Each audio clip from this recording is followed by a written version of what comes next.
आमच्या लातूर साईडला आज नागदेवांची पूजा केली जातात, तर त्याची तिथं मी तयारी केली आहे। तर फुलं वगैरे आणली होती आणि बाजरीचं पीठ लागतं, तर ती बाजरी वगैरे दळून आणली होती। तर नागदिवे म्हणजे काय असतात, तर मार्गशीर्ष महिन्यातल्या शुक्ल पक्षातील पंचमीला ही पूजा केली जाते आणि घरातील प्रत्येक व्यक्तीच्या दीर्घायुष्यासाठी ही पूजा केली जाते। तर इथं त्यासाठी बाजरीच्या आणि गव्हाच्या पिठाचे दिवे बनवले जातात, तर तेच मी इथं बनवून घेत होते। बाजरीच्या पिठामध्ये थोडंसं मीठ आणि पाणी टाकून दिवे बनवून घेतले। तेव्हा काव्याची तर मध्ये मध्ये लुडबुड चालू होती की मलाही दिवे बनवायचेत म्हणून, आणि मी अशा प्रकारे बाजरीच्या पिठाचे दिवे बनवून घेतले आणि नंतर लगेचच गव्हाच्या पिठाचे 5 दिवे बनवून घेतले आणि हे छोटेसे काव्याने बनवलेले दिवे। तर कसे झाले ते कमेंटमध्ये नक्की कळवा। आणि मी जेवणासाठी इथं साधा सिंपल मसाले भात करणार होते, त्याचीच इथं तयारी करून घेतली आणि भाताला फोडणी देऊन घेतली, जेणेकरून पूजा होईपर्यंत मग माझा भातही शिजून होईल म्हणून।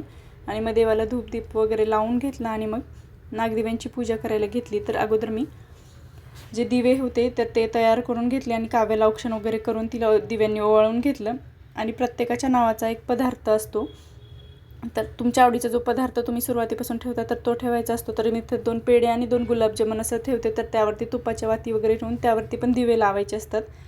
आणि त्यानंतर मग या दिव्यांनी ओवाळून वगैरे घेतल्यानंतर दिवे देवासमोर ठेवले आणि त्यानंतर एखाद्या चमच्यावर वगैरे कुठल्याही असा ज्याच्यावरती बसेल असं काजळ वगैरे पकडायचं असतं, तर या दिव्यावरती धरून तर मी इथं चमचा घेतला आहे आणि त्यावर दिव्यावरती पकडून काजळ घेतलं आहे।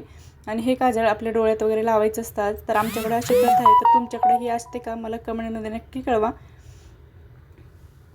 तर लातूर साईडची असेल तर नक्कीच ही प्रथा प्रत्येकाच्या घरी असते। तर अशी काही तर असं मस्त वाटत होतं एकदम दिवे वगैरे लावल्यानंतर शेवटी। आणि हे पदार्थ ज्या त्याच्या नावाचा जो दिवा लावलेला असतो तो उद्या प्रत्येकाने खायचा असतो। तर व्हिडिओ आवडला असेल तर लाईक शेअर आणि सबस्क्राईब करा। बाय।